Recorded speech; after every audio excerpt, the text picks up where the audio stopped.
Steve, have you ever had an acne breakout come at the worst possible time? Absolutely not.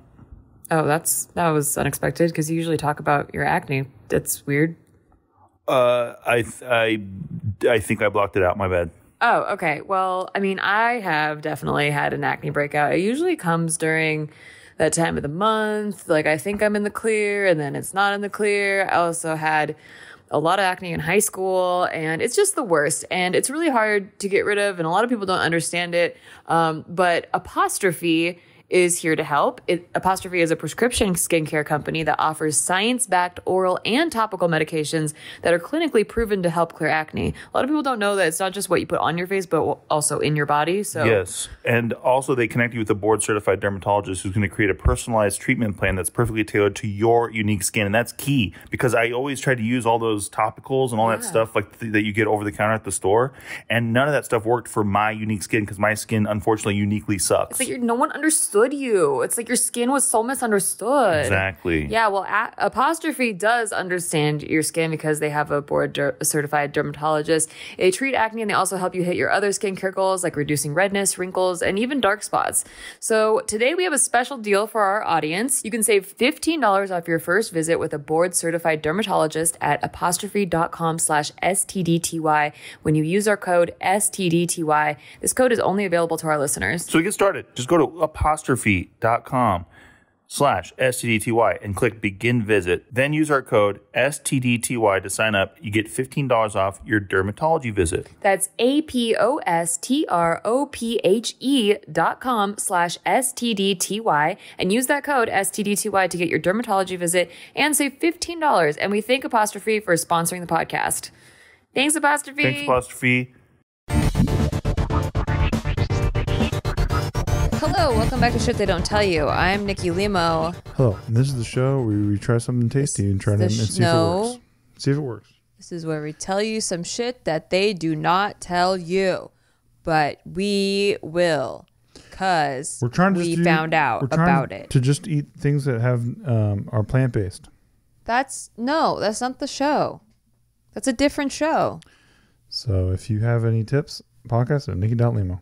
Thanks. Okay, well, that is the show. We're actually going to be taking your questions from our email, podcast at Nikki.Limo. If you have a question you would like us to answer, podcast at nikki.limo. Just a disclaimer, we are not experts, but we will play to the top of our knowledge when we are answering these questions. However, if it is the subject of cryptocurrency, if it is the subject of owning and co-owning an internet lottery, yeah, I'm your boy. If it is the subject of Eminem, Marshall, Bruce Mathers III, then I'm your boy. Other than that, not experts. Okay. Jumping right into it, we got a Patreon question right off the bat. If you are part of our Patreon, patreon.com/sticky. First of all, thank you for sponsoring the show, basically. And also, you get first dibs on questions when we do our Ask Us Anything segments. And this one is, I don't know if they want to be kept anonymous. So we'll name them by name and first and last. Okay. His name's Sean, but I don't think he needs to be anonymous. His question is, what is the key to playing the perfect game of Mafia, as cop, as nurse, as townsperson? Found you guys in JK Party and binged all of them. Love you guys and happy to be a new member of the Patreon. So much awesomeness. Thanks for taking the time to read and answer my question. Hello, welcome. First of all, I love you and welcome. Second of all, we've never played the perfect game of Mafia. Every game I play is that freaking perfect. Game. Every game. I get too wrecked. Can I just say I hate being Mafia? I hate it too. I don't like being the bad guy. I like being the cop because I feel like I can do a good job interrogating people. I love being the cop. This is That's also my the favorite thing role. that some people didn't like that I did on that show, but I love that because I can tell when people are lying. Well, nobody likes a bad cop without a good cop. You gotta have a good cop. I gotta have a good cop, but there's usually only one cop in. I know, babe, but you know. Yeah. Can't so, I love being the cop. That's my favorite. But Same. I don't know. Perfect game? We don't know. I've never played the perfect game. It also I haven't even won a freaking game of on Mafia except for, I've helped the town people win, of course. You know what I'm obsessed with that is adult Mafia is poker. Exactly. It's exactly like that. I haven't won as Mafia that I remember, but I probably did, but I don't remember. I've definitely won as Mafia before by convincing Tiff that you were Mafia at the very last. That was like one of the first Mafia games we played. Perfect. Yeah. I felt really bad though, because I hate lying. I know, it's rough. I really hate it. It's like rough. in poker, I don't really bluff a lot. I know. I just don't like it. It makes me feel weird and bad, and like I have to correct the karmic balance. So I've seen people come in and they basically are noobs, and I think that like poker, that's your best shot. Yeah. Like you come in, you don't even know how the game is played, and so you're not stressed out about it. Yeah. I think that's your best. That's your best shot at, yeah, for sure. To actually try to Beginner's answer your luck. question, because I can't, because I think I suck It's at like Mafia. the more you think about it, the worse you if are. you're an honest and guilty person, and Yeah. I was raised Catholic. Yeah, same. It's so hard. It's impossible. You're just too guilty already. And even when I'm the townsperson, I feel guilty. Well, Like I feel like dude, people think I'm Mafia, and now I feel defensive. Before that, even I'm guilty when I walk in the room and my name is Steve Green. I'm guilty already. Yeah, I'm guilty. And before I was even born, I was guilty. Dude, Yeah, I'm guilty. I wake up, I get in the shower, I'm guilty already. Yeah. It's over. I already beat you because I said it before I was born. You're in the primordial stage. Okay. Calm down. Because I went to science. Calm down, nerd. That's where you go when you're in trouble. All right. Thanks for your question. Hey, I hope that appreciate you helped joining. you. Thank We you. are experts at Mafia. Okay. This one is titled "Getting Over Your First Love, Loving Someone Again?" Questions. Hey, Nikki and Steve, here for the vibe, and you guys are cool. Here's the Cliff Notes version of what I'm going through right now. This may be an update on a previous question I've asked, but there is a guy that I fell in love with in college. We grew very close very fast, but he wanted to stay, quote unquote, friends. Spoiler alert, we were never just friends. He flirted with me for over 6 months, and I'm fairly certain he wrote flirty posts about me to an anonymous Facebook page, but that's another story. Anyway, I was kind of annoyed that he wasted my time by leading me on, but I was like, okay, whatever, I'll just move on with my life like I always have in the past. That did not happen. We aren't friends anymore due to some drama and mistakes/miscommunications on both ends. Even though we never dated, we were close friends for about a month and friendly acquaintances for like 5 months, and during that whole time I was head over heels. I could tell he had some feelings, but he was still processing his feelings towards his ex from high school. Even though things didn't work out, we are not on speaking terms anymore, and I wake up feeling absolutely heartbroken. In the past, even guys I dated briefly, I have never been in love before. I'd never been in love before with them, and this was the first time I have felt that intensely for another person. And I never even dated this motherfucker. In reality, there were a lot of ways he sucked, but I kept thinking he's a good guy deep down for some reason. When we started having issues, he continuously avoided confrontation and refused to talk things out with me because he hated quote unquote drama, and he said I was causing drama, and he assumed I was mad at him for some quote reason I created in my mind. Looking back, he was sort of sexist, and I'm way out of his league in more ways than one. He sucked in a lot of ways, but I miss him so much for some reason. Despite him sucking, I hung on to his good qualities. He was there for his friends, he was punctual, he was very friendly, he tried to empathize even though I could tell he wasn't the best at it. We connected so deeply, and I thought he was my soulmate, but I realized now that I was probably just super into him, and that's what made me feel that way all the time. He is just drilled into my mind, and I wonder if I will ever feel that intense of an emotion again. How did you guys first get over your first real loves, the first people you felt like you were madly in love with and were going to marry? I feel like feeling that way again is impossible. Okay, Lots of love, Anonymous. Allow me to free your soul. Yes. You had an experience with a perfect being that you, obviously found flaws with, but you never got to go deep with them ever. You never even got to get in a relationship with them, so you don't know how much they suck. What I would call what you just experienced is infatuation. Yes. That was not love. I'm sorry. You didn't get to go into the nitty gritty. I don't take it back. That's not love. That's not love. It's infatuation. It's commonly mistaken for love, and that's why I feel like a lot of people, get into bad marriages, and the divorce rate is high. Well, in the beginning, yeah, of course we're obsessed, but now it's like whatever. Right. But no, it's not like that. No, Actually, that's not if you what love build a is. relationship like you're building a house, Yeah. but nobody does that for some reason. They just go like, "Oh my god, like these plans are so great! I'm so excited about this." But once you lay the house, you have to do it brick by brick by brick. Yeah, and obviously I wasn't there. I don't really know the situation I got it all with my figured out. eyeballs, but I can tell you that in high school, end of high school, like we're just out of high school, basically, I had a best friend who was a guy. And during this time, I did not know this. We just got along really, really well. Say it ain't so. And He liked you? And No. I had a boyfriend all through high school, and then I was single during this time, and we just like really like we hung out all the time. We played board games. We'd always crush everybody in board games when we were on the same team. Can't believe it. And we would play video games. We watched stand-up comedy together. We got it. And yeah, all that time though, I never had feelings for him ever. Like really, just was so happy that my best friend was a guy. But then I noticed you're a cunt. He would get kind of like offended if I kind of had a crush on another guy, or like I mentioned liking a guy, and then he got a girlfriend during this time. But he invited me on all of their dates, and it was really weird for her. What? Yeah.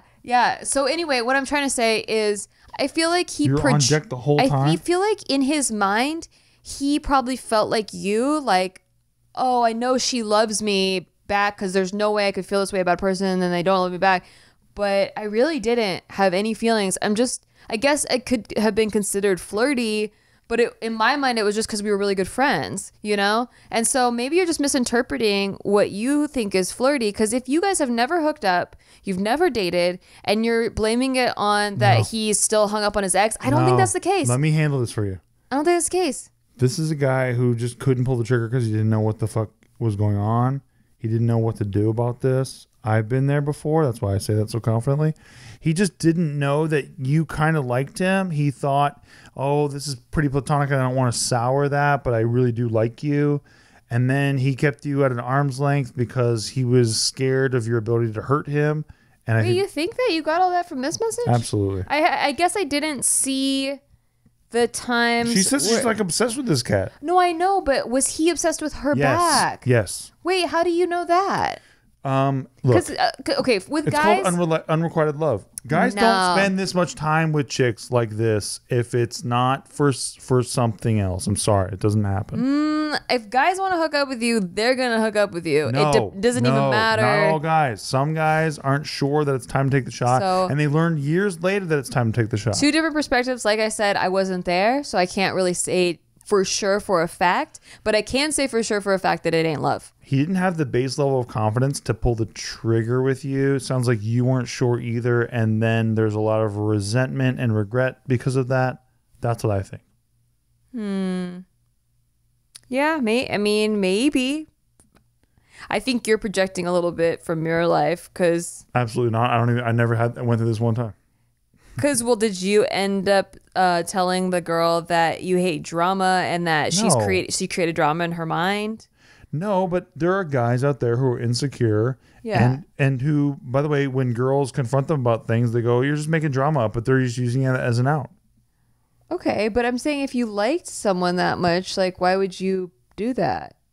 It's not about logic. It's about the fuzzies. It's about the feelings that you get when you're with this person. Like, you don't do things logical, I'm telling you. Okay. Well, then if that was the case, then maybe the timing wasn't right. But it sounds like that. To me, it sounds like he just wasn't into you. That it was a one-way infatuation. That could be. That's what it sounds like to me. But, you know, we have two different perspectives from two different experiences. So I can't say for sure. No. It's hard because we don't have all the info and we don't have his perspective either. So, and by the way, I'm not on his team. I am. I'm fully wearing his jersey. No, because you said he's sexist and stuff. These are the things that clue me in, that I feel like it wasn't reciprocated, because you're telling me all of his flaws, but you're willing to overlook them because you're infatuated with him. That's a good point. And I feel like he kind of was maybe those things where he's kind of being mean to you to keep you at a distance, to give you a signal that he's not interested. But I don't know. That's a very good point. I don't know. But I'm sorry, you will find actual love. You just have to be open to it, and you have to work on yourself to know really who you are and what your value is, so that you know when someone else can recognize that. Yeah. Is really what it's about. For sure. And when someone else can recognize, be like, yeah, you are exactly what you think you are. The key is you're looking for somebody who's looking for what you're looking for. That's it. That's the key. Because we were both the person in the relationship who were like, I'm more into the other person than they're into me. And we both found each other. I'm more romantic. I'm more sentimental. It's not like that at all. It's like, you love me so much and I love you so much. And it's like, hey, bro, whoa, this is If crazy. you can be very clear on your life values and your core principles and the type of person you get along with, yeah, you can build something else. you will know when you find it. Yeah. Okay, hope that helped. Next question says to keep going or to stop. That's what he said. I don't get it. And I said stop. It's been way too long. I get it now. Yeah, that was painful for me. I don't think you get it. I still don't think you get it. I think I got it pretty good. Okay. Dear Nikki and Steve, I love the podcast, the vlogs, the JK episodes, the Kittens and Coffee jewelry. Oh my God, thank you. Kittensandcoffee.com, everybody. And everything the you guys... crypto corner? Oh, no. And everything you guys do. Everything you guys It's not do. there. Okay. It's all encompassing. My bad. I actually adopted a kitten I found on the street and can't help but feel that now I'm more connected to you too. LOL. I want to steal your kitten. And like a true fan of this show, I have a relationship question. Perfect. So true. Okay. So my husband and I have been married for almost 7 years. You know where this is going. I don't actually. Oh. We got married when I was 20 years old. Okay, now I kind of know it. Yeah, I get it. He was 25 and I was pregnant with our son. For many years, we put our relationship on the back burner and focused on finishing school, getting good jobs. Ooh, sorry about that. Limo, buying a house and raising our child. From an outsider's perspective, we have a super cute family and life. The truth is, we have both been unhappy with each other for years. Besides the day-to-day arguments like dirty dishes and laundry on the floor, we have bigger issues. Our sex life has not been very emotionally fulfilling. My husband has changed careers 3 times during our marriage, and he's thinking about doing it again. We're raising a really good child, but we can't seem to get on the same page about parenting. But I think one of the biggest issues is that I have big dreams and I've worked really hard over the past 7 years to achieve them. But my husband is kind of lazy and tends to just settle for, quote, just enough. Our perspectives and goals in life are completely unaligned.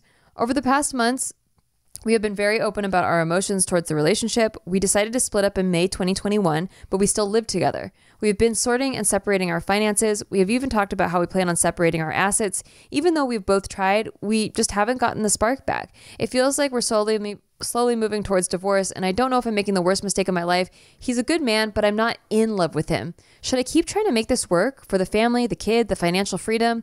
Thank you for reading. Lava you, Anonymous. If it's for the family, for the kid, for the financial freedom, then no. No. If it's for you and because you see something there, then of course. No, I think she answered her own I think question she in did this. too, but I just wanted to help her see it neutrally. I didn't see we've been separating everything and we split up and I'm devastated. I'm so heartbroken. I love him. I'm realizing all the things I miss about him. Yeah.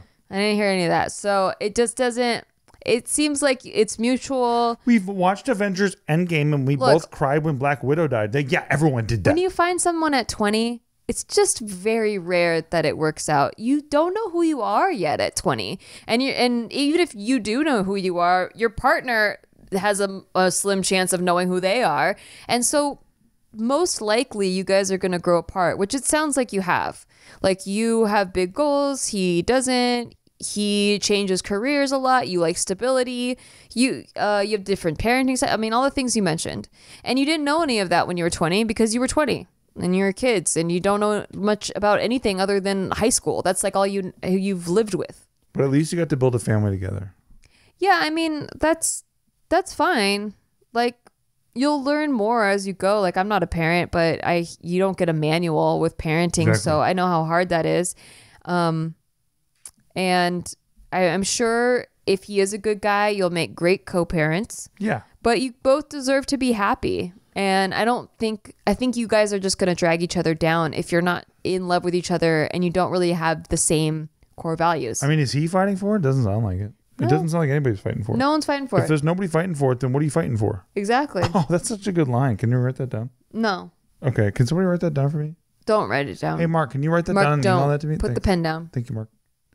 Oh, Mark always on my back. Thanks, Mark. Yeah, I just don't think that, I mean, you have so much of your life left. You have so much. You're in your 20s still. So like, if you think about how much time you spent with them and you're like, oh, I put 7 years in, like, oh, then he's a good guy. I should just stick around. No, you feel like this now, 7 years in. How are you going to feel 30 years in? You're going to feel like you wasted a lot of time. You missed out on a lot of time. Stop writing it down. If nobody has that fighting, then what? Nobody wrote it If down. nobody has that fighting, then what? Then how are you even Trying to fighting? give some good advice, but you just keep. If you nobody just, has that fighting, then how are you even fighting? That's what the line was, right? All right. Well, I hope that helped. Okay. Maybe I'm gonna separate my stuff from right here because I'm getting real pissed off. All right. This one is that's titled "All the Loves Plus Here for the Vibe." Perfect. Hey, Nikki and Steve. My name is Courtney, and I've been following you guys for years. You two are couples goals, and there's a heart emoji. Thank you so much. Thank oh my you. God, yes. You mean this guy too, though? Wait, Like what both about of it? us are Yeah, couples goals? Yeah. Both of us? Yeah. Or just me? Let's clarify, whenever you get a chance. Hey, they call me the cat gatherer. They don't. I gathered quite a few cats. No, they don't. Okay. I've always felt like Nikki and I are the same person, and she has influenced my life in many ways. Oh my God, you're amazing then. One of my favorite things is when Steve talks super passionately about a topic because I find it really motivating. Oh, He cute. just did a whole episode you. on On Steven Steven Seagal. I Seagal, fucking so love Steven Seagal. you'll dig that. Yeah. Anyways, I just wanted to thank you guys for all the advice, especially to Nikki for opening up about your anxiety and depression. It has inspired me to seek therapy for both issues. Oh my God, that's awesome. Like Congrats. truly, that's really great. If all we ever did was get more people to seek therapy, Yeah. we would be very happy. Dude, if the world got therapy, we would be so much more We should peaceful. subsidize therapy. Let's go. I wish my taxes could go to paying for people's real. therapy. For real, I do too. I had my first therapy session today, and I'm really hopeful that talking with a therapist is going to be a big help. Thanks That's again, great. Courtney. Hey, Courtney, let us know how it goes. Hell Really. yeah. Slap it high to That's you. awesome. Dude. Keep us posted. And if you haven't gone to therapy yet, go to therapy. please, people listening. please. That's my expert advice. No, because people always hit us up and like, hey, we would love to know what you think, and we're like, go to therapy. That's what we think. Yeah, that is what we think. And I mean, that doesn't mean don't talk to us, but we understand that things are deeper than a lot of people give them credit for. Okay. This one has a really funny title. Okay. I don't know if you're into it. Okay, I'll just read the title and then you tell me if you're into it. Okay, STDTY question in parentheses 2.5 minute read time mildly I'm in. relationship adjacent I'm in. plus fun bonus. I'm in. It's so accurate. I'm so in. I love that you timed it. Okay, hold on. Let me time it too. Okay. Hold on. Okay. Give me 1 second. Okay. Okay. Just so you know, I read faster in my head though. Okay. Go ahead. Hello, Sticky. I thought you guys and some of the listeners might enjoy the below being asked on the podcast. No need to keep me anonymous at all. First of all, praise. I love you both dearly. You're so truly wise and offer such thoughtful, well-researched information on every episode. Oh my God, thank you so much. Thank you. I couldn't help but to fall in love with everything you both do. I binge the vlogs, Tasty Tuesdays, Sticky shows daily on my lunch hour and at work. I can't get enough. And the thinning. Thank you for watching. Is the thinning number 2 in there? No. Okay. You're ruining the read time. Sorry. Main question. I'm pretty sure it was an episode of Shit They Don't Tell You that introduced the idea of creating a list of definite needs/deal breakers/red flags in regards to dating. If not, please correct me. Might have been Big Mood, our chief competitor. Hey, Mark, cut that. Thanks. This list would be concise, 5 to 10-ish items, and demonstrate hard no's or hard yeses for a person to better navigate finding potential partners efficiently and effectively. Of course, it could be used in other situations as well, apartment hunting, job searches, etc. I cannot remember which episode it would have been featured in, so I figured I'd ask. Can you quickly go over this process and how you may have used it? Do you remember the episode? And 3, how does one follow up and keep themselves accountable once a list has been established? Feel free to jump down to the bonus question if all this is nonsense. Okay, well, should I finish reading or should I go to that question? That wasn't the main question. That wasn't the main There question. was no main question. No, that was the main question. Oh, sorry. That was the main question. Sorry. But what was the question? Okay, background. I hate dating and love being alone. I am a true introvert and have always been 100% happier on my own versus the time I have been in a relationship or dating. Because of this, I think the aforementioned list method would help me be more selective and waste less of my time when I do decide to try dating again. There's a asterisk after that, so we'll read the note. I tend to dismiss certain annoyances or red flags in the beginning, Yes, and the of whole course you thing do. ends in a pile of irritation and resentment. I date lists. There's 2 asterisks after that one. Okay, the first asterisk, Okay. I hate the process of dating, but the idea of a healthy relationship is appealing. The second asterisk, I identify as a gray sexual on the asexual scale, so the lack of dating is not all due to me being jaded, I swear. Please fill out this list if you would like to date me. Thank you.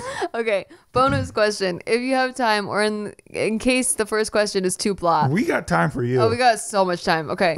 So you both are always answering our questions. So here's one for you. If you had the choice of any other profession in the world, which would you choose? For example, I dreamt of becoming a forensic veterinarian once I started my master's program in forensics, but later decided vet school was too much work to probably end up poor and sad 24/7.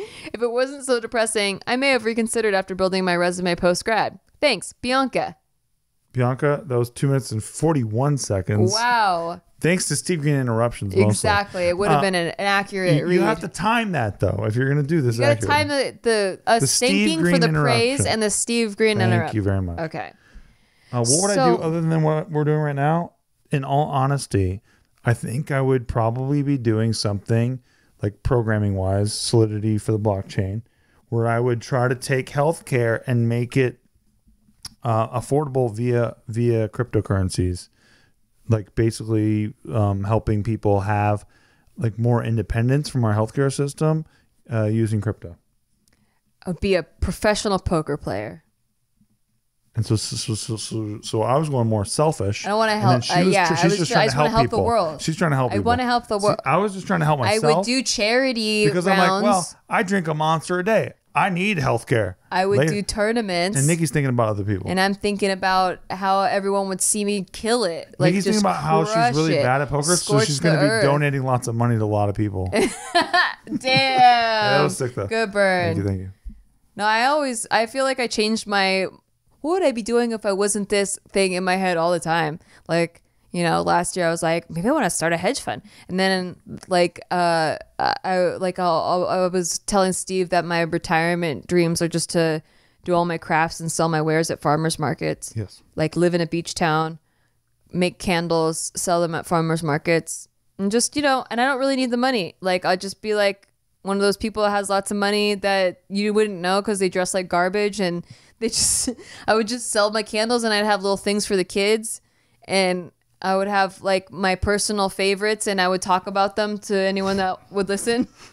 And I'd have free lemonade. And that's all I want to do. That's truly like, if I had my dream of dreams. You guys even knew. She talked my about dream this of so dreams. Much. Just live in a beach town and sell my wares. That's not a career. So professional poker player. Right. So there it is. Where I'm at right now. All right. You were just thinking of the people. That wasn't the main question. That was just the bonus question. Well, wait, what was the main question? The main question was the list thing. Okay, so I don't remember exactly what episode you were listening to. I did have a list when I re-entered the dating scene for the first time. Explain the list real quick. I am. Will you just not talk? I will listen. I'm explaining it right now in front of your very ears. List like I know what it is. I'm about to explain the list. Holy shit. Thank you. Okay, so the only list that I can think of that I have ever talked about or mentioned, besides a red flags episode we did on Big Moot, but that was not my personal process. It was just us naming red flags, is when I first entered the dating scene back in my mid-20s, and I realized that I had a pattern of guys that I dated, and it never worked out. And I would always end up heartbroken and sad, and it never worked out. And I went back and actually read all my old journals because I keep a daily journal.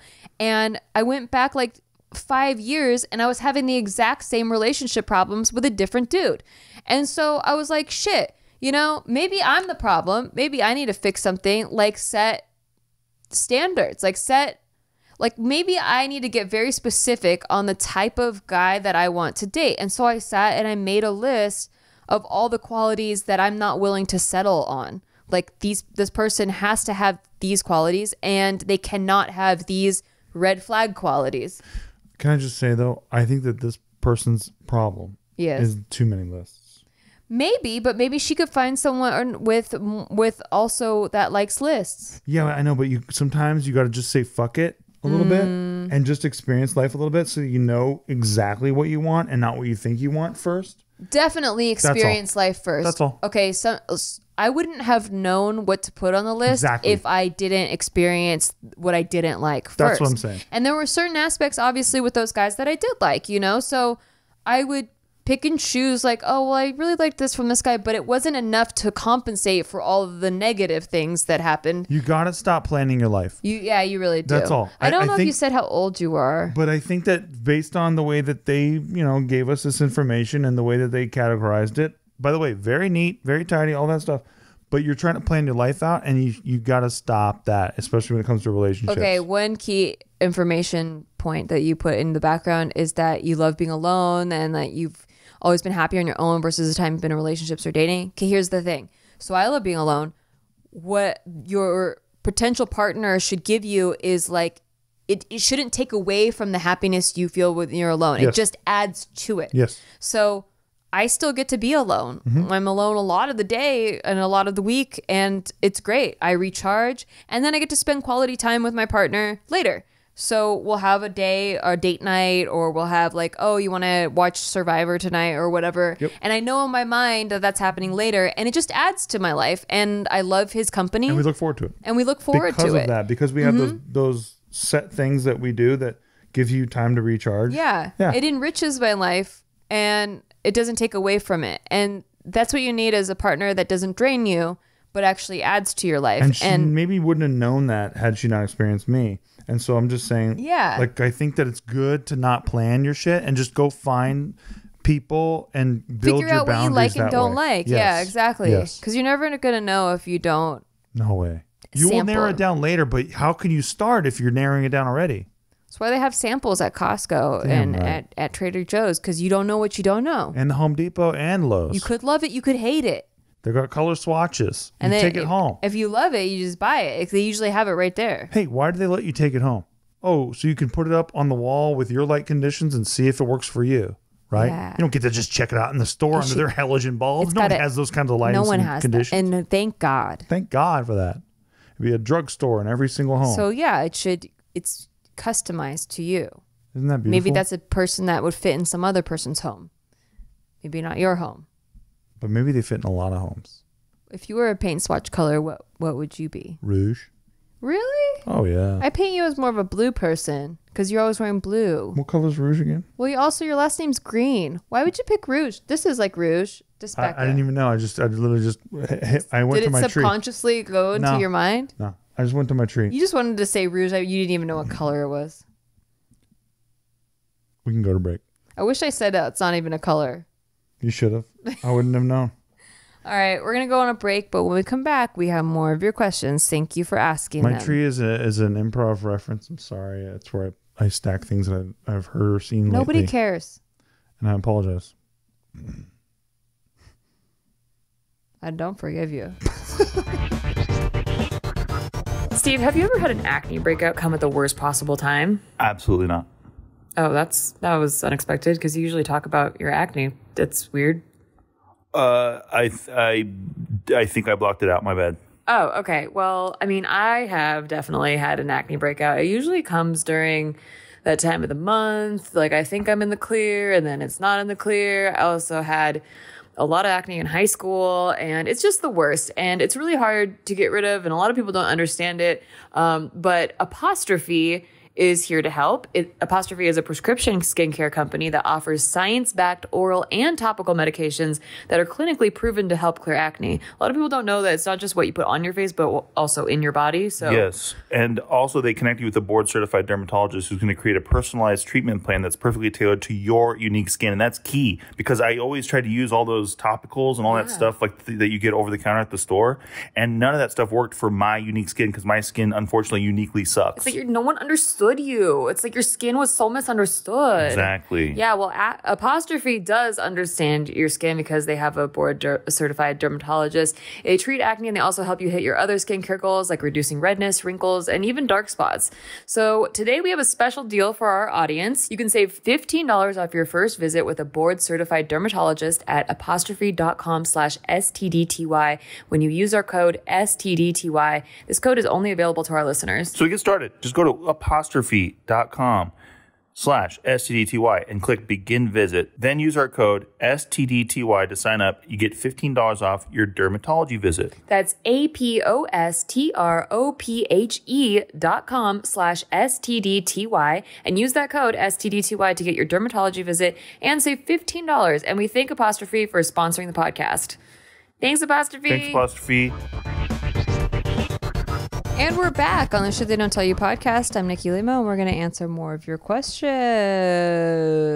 Welcome back. We're here to answer more of your questions here on the Shit They Don't Tell You about Shit They Don't Tell You podcast. Okay, next caller, you're live on the air. Please question. This is a funny topic question. Okay. It's just in all caps, so I can't not read it yelling. So it's, is this a deal breaker for women? Oh, shit. Okay. Sorry, Mark. Hey, guys. I've never been in a relationship in my entire life. 25 years.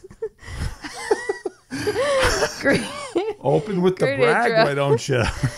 However, I've been a bad man by using escorts and hookers for sex a lot. Ooh. Recently, at my work, there's a girl that's interested in me, and I plan on asking her out and seeing where this leads to. I was wondering if men paying for sex is a deal breaker for women, and how would one discuss about it once they are in a relationship? P.S. I would like to stay anonymous. Kind regards. I'm going to take this one. Go for it. No, please. Oh.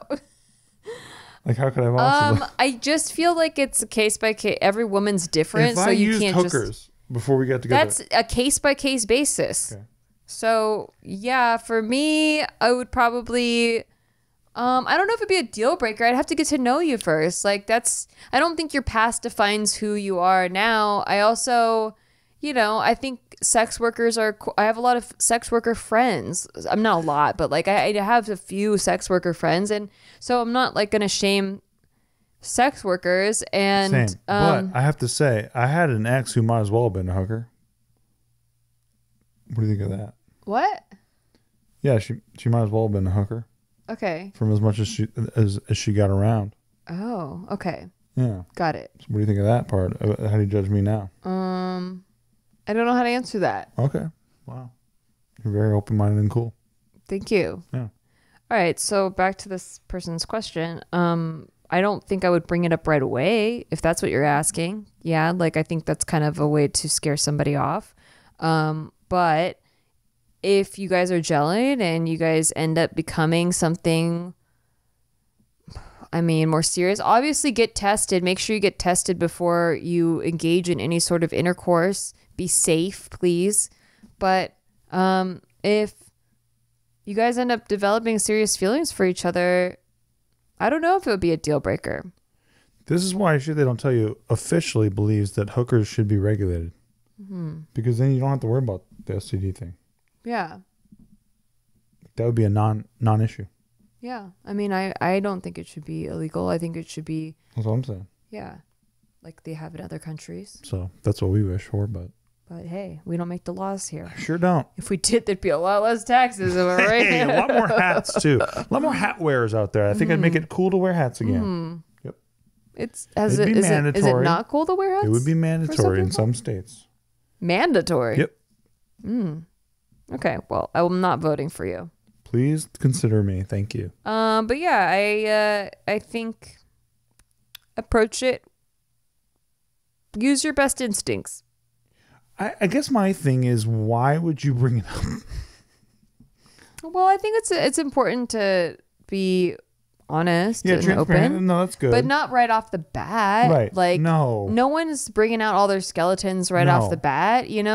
People have a number of different things in their past that. Imagine you're on your first date and you bring all your skeletons out. Yeah, exactly. That's what I'm saying. So make sure there's something there first. Tiny. Get tested, be safe. Mm-hmm. But then feel it out. Like maybe a year, maybe 6 months to a year into it. Like when you guys are solid. If you're tested on your first date and stuff, you don't owe her anything as far as like your past or whatever, blah, blah, blah. Yeah. As long as you're not OJ Simpson and you're like, I don't know why everybody freaks out when I come into a room. I think it'd be fine. Yeah. Yeah. All right. Well, good luck for you. Good luck, bro. Okay.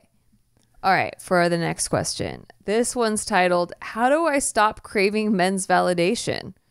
A great question. Hi, Nikki and Steve. Feel free to give me a fake name. Okay, Valerie. Oh, I had to check and make sure that wasn't her actual name. It wasn't. Okay, I'm just going to get straight to it. I crave men's validation, and I don't know how to stop. I don't even know if I'm into men. I just want them to validate me. I like that line. Really funny. I know this is definitely connected to my complicated relationship to my dad, who passed away less than 2 years ago. Oh, condolences. Yeah, sorry about that. Long story short, we had a lot of interests in common. We were the two artsy people in our family, but he had anger issues and would get really mad at me and everyone else all the time for very small things. Can't relate at all. And at times I would even feel unloved by him. Now, whenever I meet a guy around my age, it is almost like I get a small crush on them, but if they were to ask me out, I would lose interest. I just need proof that they don't dislike me. I don't purposely flirt or lead them on because that would be really mean since I'm not actually interested in them, but I try to look pretty around them and try to interact and banter with them until I have some type of proof that they don't dislike me. Holy absolute The proof shit. can be anything from purposely sitting with me during lunch at work to asking me out. This kind of overlaps with another problem I have. I always feel like people secretly dislike me. I've gotten a little bit better lately, but I still feel it very often. I'm just not as bothered by it as I used to be. I'm sorry if this is a little all over the place, but I'm wondering if you have been through something similar and if you have any advice for how to break this habit. In case it would help, I'm about to turn 20 and my personality is very similar to Nikki. We actually got the same MBTI and Enneagram personalities, if I remember correctly. Explain that real except quick. I don't like alcohol. That's the personality tests we took them. Well, right, but Thank you for the great those podcast. who are uninitiated. The Myers-Briggs personality test and the Enneagram. Yeah. So my Myers-Briggs is INFJ and my Enneagram is a 4 wing 3. But yes, I relate heavily to that. I relate. Yeah. Yeah. Explain. I always kind of think that people don't like me. Yeah, true. I also think that in the past, and this was in regards to that other person's question, one of my patterns for dating was I would date guys who I really needed to win their approval. Mm-hmm. You know, like they didn't just like anybody, like they like hardly liked anybody. Yes. You know, and so I felt really special when they liked me. Yes. And I felt like I earned it. But if someone were to like me right off the bat, like if they just like throw out likes, like they just crush on me, I just don't like them that much. Like, That makes sense. you know, it's weird because it's like I want them to like me, but I don't really like them because they gave it too freely, you know? But that's, I think, just psychology, right? Sure, but also Like, that's just how people are. If you give me something too easily, then I understand I can get it very easily. yeah, but also even guys that I'm not into, if they're just hard to win over, it's like a personal challenge that I want to win them over. You know? I don't even know if it's just guys either. I think it's girls too. I think that too with you, yeah, for sure. Yeah, but I think guys is more You see it more as of a challenge? fulfilling. Okay. I don't see it as more of a challenge. No, it's actually harder to win females' approvals. Okay. But I didn't have a problem with my mom. So Exactly. it's more like a guy thing. Yeah. And I do think it's related to my dad. Of course it And is. my dad was very similar to your Huge dad. shout out Ben Limusnero, if he's listening. He's actually turned a corner recently. And Oh, yeah. we've been He's the very best. open with it and it's been really nice. But yeah, like I definitely like I mentioned poker earlier, and when I've been going to the casinos and being at the poker tables, Yeah. and I don't really care about beating certain people, but some guys at the table, it really means a lot when I win their respect. For sure. You know, Plus, it's great that you're normalizing poker addiction. I love it. it's not an I think it should addiction; happen. it's a Well, passion I think and it a should hobby. happen. I think it's good. I think it should happen. Listen, obviously, you kind of like self-diagnosed yourself. You kind of know what's going on. And you're so young, so good for you for being Good for so you. Yeah, self-aware. you're very self-aware. Yeah. Take that with you into combat, right? Like that's something that you're fighting. It doesn't mean that you are going to enter every battlefield with the right weapon and know exactly what to do, but you kind of know your station and what you kind of do, and it's good to take that with you and know that that's what you're doing. And maybe you'll meet someone cool out of it, maybe you won't, but don't try to self-diagnose yourself because of your inclination. Just try to recognize that you do this and just let life happen. It's hard though. It's very hard. Look, I have the benefit of being a neutral observer who's Yeah. merely telling her secretly what I think's thinking going that people secretly dislike you. is hard to overcome. And needing their approval. It's like, it's your own insecurities. Of course it is. Obviously. Of course it is. But you know, some people channel that into comedy. Like some people channel that into very successful careers in a lot of different fields. So I don't think that this will be a problem for you. Like the way that you're maybe seeing it. Maybe you could use the inertia and the momentum of this to turn it into something great for yourself. Yeah. Really. I really do believe that. But yeah, don't be its bitch though either. Like that's the thing that you're worried about, right? You're worried about it controlling you, and that I think you can get control of that because you recognize it. So I think as you heal your issues too and recognize your own patterns and break them. Exactly. But recognizing and staying present with your patterns and knowing that your patterns are there right with you right now, and what can we do about that? Like, I think that's really healthy to know. Good for you. Yeah, you're dealing with your shit. Good job, Valerie. Good for you, Valerie. Huh? Can we say her name? Valerie. Well, that's not her real name. I gave her a fake name. It sure is similar. No, it's not. All right. This one's titled That Dating Stuff. Okay. Hello, Nikki and Steve. Such a great podcast. Doing great, my loves. Aw, that's sweet. Thank you so much. I will give you some background on me and then dive into the question to allow a better discussion topic.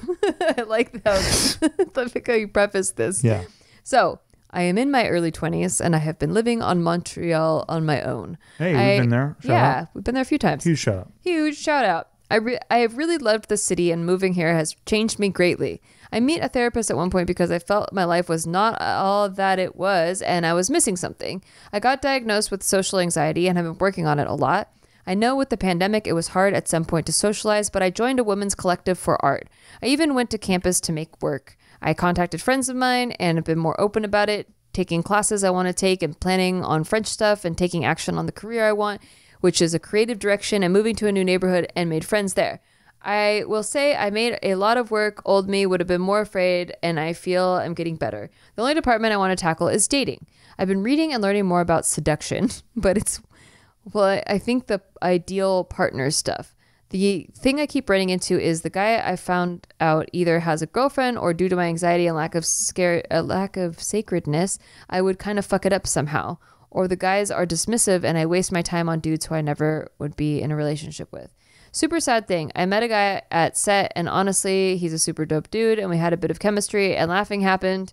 He reads, we both traveled in the same places, and he's such a nice dude and super helpful on set with a sick octopus tattoo. But I stalked his Insta, and he has a girlfriend. Never pictures together, but he's her photographer, and they went on trips, and one post said, "With you, heart emoji," and someone commented, "Love is in the air." I go, yeah, they're dating, which good for him. I just kind of hate meeting guys knowing that they have a girlfriend or are scared to ask if they do and then ruin the potential. Side note, she's a model, acts gorgeous, and I feel like a slob. And I think I should try to be as pretty as her? Question mark. Whoa. I guess the thing is I see a guy and I mentally, like, something gets stuck in the what ifs, and then I get a disappointment. It kind of sucks because I want to have a boyfriend really badly and a guy that works with me and a guy that works with me. And I just don't know how much to focus on it. All my friends around me are in relationships, and the ones that are loving, and these people are just their own, there's like their twin flame. I'm just wondering, where's mine? Do I work on myself more? I know that with that guy, nothing can happen and I just move on. But where's the balance of living my life, speaking French, and finding love? Thanks, and hope you can answer. Love you. Take the pressure off out there. There's a lot of pressure on all these interactions. No, yeah. Just gotta chill out a little bit. People, when you get to like, where's my twin flame? Where's my guy? Where's my person? Yeah, you're fucking your expectations up. You're not presenting yourself. If you do happen to run across your actual soulmate, you're not presenting yourself in a way that hell no would make you open to that person. So if Nikki Limo Green, when I met her, knew that she would walk into my office earlier today and she's like, "Hey, what video are you watching right now?" And I was like, "Well, I'm watching how to exponentially search on blockchains." And you're like, "What?" You looked at me like I might as well have been having sex with an animal. And that's being honest. I don't know. It was kind of mundane for me. Disgusted. I just kind of walked And by. I'm not overly building up that moment. I only walked by you to go to the bathroom. You were disgusted with me. And that's what I'm saying is like, you know, don't build up all this shit so much where you're like, Jesus, that's crazy. Mm-hmm. Yeah. Good advice. Thank you. Yeah, I just think that when you know who you are, it really does. You're not so concerned with whether or not someone sees it, you know? Like I knew who I was when I met Steve. And when he became single, I knew that he seemed like the type of person that I would want to be with. Like that was exactly my template for the type of guy that I wanted to be with. At least in my mind, those were the qualities he had. But if I had put all that pressure on him to like me back, I don't think I could have been myself, which would be then he's not judging the right thing because I'm not presenting myself because I'm trying to be what he might like rather than being me and in my head being like he's either going to accept it or not. Like, and if he doesn't, then that's not my twin flame. And this happens to people too, right? Where they present that perfect thing because they know that that's what that person maybe wants, and then they end up like 3 years down the road or whatever, 5 years down the road, going, wait, this isn't who I am. Yeah. I'm devastated. And then you have to keep up the act. Yeah. Or you have to fake it the whole time and you're miserable. You don't know who you are anymore. Fuck that shit. Way better to just know who you are, own it, and be like, I like you. That's it. And I mean, I knew he was a boob guy, I thought, but everyone thought that. Yeah. I was like, I don't even have boobs, so you know what? He's just gonna have to accept me. You do have boobs. Your boobs are underrated. I have to say, I do have C-cup boobs, but they're big boobs. They don't look like it. They're big bobs, I think. Well, thank you. I'm tired of the internet hating on your bobs. I'm sick of it. Yeah, stop hating on my bobs. Stop hating on them. They're big, I think. I think that's what. He has pretty big hands, and they fit in his hands. Yeah, they fit good. I got fucking oven mitts over here. It's just that all my friends have really big boobs. Well, yeah. Thanks to the magic of the medical community. That's true. Yeah, I mean that's which is but fine, anyway, which is normal. Stop putting pressure on yourself and on others. You don't just be you, but really figure out who that is and really know it and really own it and really be happy with it. Like spending time with you. Like you need to like spending time with you so that you know what other people would like to spend time with. And what they're missing out on. What about you? What they're missing out on. They would like to spend time with. Yeah. And if the person doesn't like that thing, then not the person. I explain this. Listen, I have 2 little brothers. And so my job was to help guide them. And that might horrify some of you. But my biggest thing was always, I told them when I walk into a room, I don't think anyone's better than me. And I don't think anyone is worse than me. Right. And that's the key, I think, to the whole thing, to the confidence experience. Mm-hmm. I don't ever go into a room and think, and this is what's so funny, and I'll be very, very honest right now. That's what's so funny about people who like to hate on things that I've done, or like say movies that I've written or whatever, is they think that I go into experiences and go like, well, I did this and so I rock. But I don't do that. Mm-hmm. I actually just think it's awesome that people got to do anything at all. Yeah. And so when I go into anywhere, I don't walk into a room and go, everyone's better than me. Oh, fuck. I need to sulk or like sit here or like sink. I walk into a room and go, hey, everyone, makes things and everyone tries. And like, I don't think anyone's better than me. I don't think anyone's worse than me. Oh, not me. I walked in a room and I'm like, everyone's better than me. Everyone's better than me. Blend in, blend in, blend in, blend in, blend in, blend in, blend in. And I just try my ass off. But it's only because I've experienced both, right? Where I've walked into a room with people that I remember watching on SNL when I was a kid. Yeah. And I'm in the room and I'm pitching shit and they're like, hey, that guy knows what he's doing. Mm-hmm. And they'll single me out. And then I've been in a room with people that I'm like, damn, that guy's amazing. And then they don't do anything to me at all, right? Mm-hmm. Like there's no interaction at all.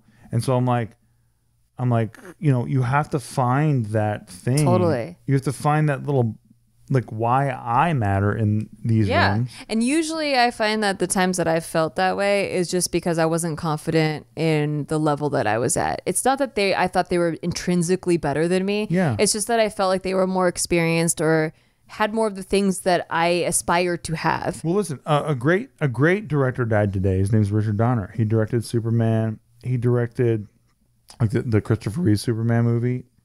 Like he directed a bunch of different stuff that everyone has seen before, and he also directed things that people didn't like. And I think that there's something beautiful about people like making things and just putting it out there and letting the world judge it, and not doing this thing where it's like, well, if I make something good the first time, everything I make is good. Yeah. Or like if I make something good, like eventually I win an Oscar, then everything after this has to be perfect. That's what's hard about being a creator, It's too. impossible. Because, like, you know, as a creative person, you're constantly like experimenting with something new. And if you do that and people have these high expectations of you, You can't win. yeah, you're never going to You'll win. never win. You just have to create from your soul and stuff. But anyway, I think we're getting way off track. But the I think point we're is, dead on track. it all comes down to security and confidence in yourself and valuing what you bring to the table. Listen, even something as iconic as the Tower of Terror gets replaced by the Guardians of the Galaxy. I'm talking about Disneyland rides right now. It's actually California Adventure Ride, but And I'm talking about California Adventure rides now. And Mark will cut out the previous thing, and he'll make me look like a badass. Thank you, Mark. oh, thanks, Mark. The That's guy. so sweet of I you. love that guy. All right. Well, I hope you enjoyed this episode of Shit They Don't Tell You. Ask us anything. If you have a question you would like to ask us, podcast@nikki.limo is your email that you want to email. But we are not experts, so unless it's about Marshall Bruce Mathers III Or crypto. or crypto. Or take it away, Nikki. You got this. Thank you. What else is your husband good at? Yes, that's right. Take it away. Yep, that's right. Yep. Finding smashing- the G spot. Oh. I thought you were Hey, You've thank been you. pretty good at it lately. I wouldn't have been that generous. I know. I was trying to think of something that was a Yeah. dig, but I Well, actually thought of something you were good at. well, you basically Google map it for me, so thank you. That's why they call it a G spot. Hey, Google. and that's why they delete Google Maps, because actually Apple Maps is better. So It is. So Google we're Maps disappointed always goes sexually. redirecting, and Me I'm and like, Nikki- no, you were in the right spot. Like, what the? Stop redirecting. Stop. Like, or like, if I'm having a good time, stop going faster. Like, obey the speed limits, please. Thank you. It's like you guys are in our bedroom. Nikki's like, find the nearest gas station. Anyways, yeah, please check out our Patreon. We do Crypto Corner on there. Patreon.com/sticky. That's right. And STIKKI. we also do a monthly bonus live stream episodes. with all you guys. Of shit they don't tell you. And we do a monthly live stream. And get in the Discord. And we have a Discord chat. Discord is and the the Discord best. community is awesome. Okay. We love you guys. All right. Bye. Bye.